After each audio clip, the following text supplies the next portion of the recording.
মা, তোমাকে অনেক মিস করেছি। আমিও তোকে মিস করেছি বাবা। প্রতিটি মানুষের জীবনে সবচেয়ে আপন, সবচেয়ে নিঃস্বার্থ ভালোবাসার নাম মা। কিন্তু কবে থেকে আমরা মাকে একটা বিশেষ দিনে আলাদা করে সম্মান জানাতে শুরু করলাম? আজ জেনে নিব মা দিবসের চমকপ্রদ ইতিহাস।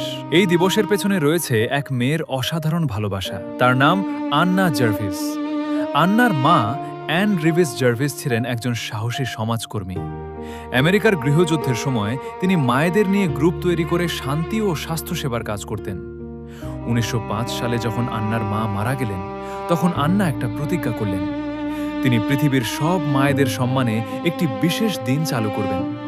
ক্লান্ত পরিশ্রমের পর 1908 সালের 10 মে ওয়েস্ট ভার্জিনিয়ার গ্রাফটন শহরের একটি ছোট চার্চে প্রথমবার মা দিবস পালিত হয়। সেদিন আন্না সবাইকে সাদা কার্নেশন ফুল দিয়েছিলেন, যা ছিল তার মায়ের প্রিয় ফুল। এরপর আন্না বছরের পর বছর চিঠি লিখে, প্রচার করে এবং সরকারের কাছে আবেদন করে লড়াই চালিয়ে যান।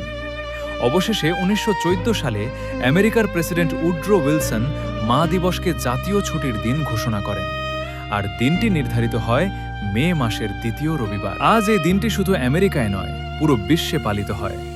বাংলাদেশ, ভারতসহ অনেক দেশে আমরা আমাদের মাকে ফুল, উপহার, কেক আর আন্তরিক ভালোবাসা দিয়ে সম্মান জানাই। মা দিবস শুধু একটা দিন নয়, এটা আমাদের মনে করিয়ে দেয় মায়ের ভালোবাসার কোনো তুলনা হয় না।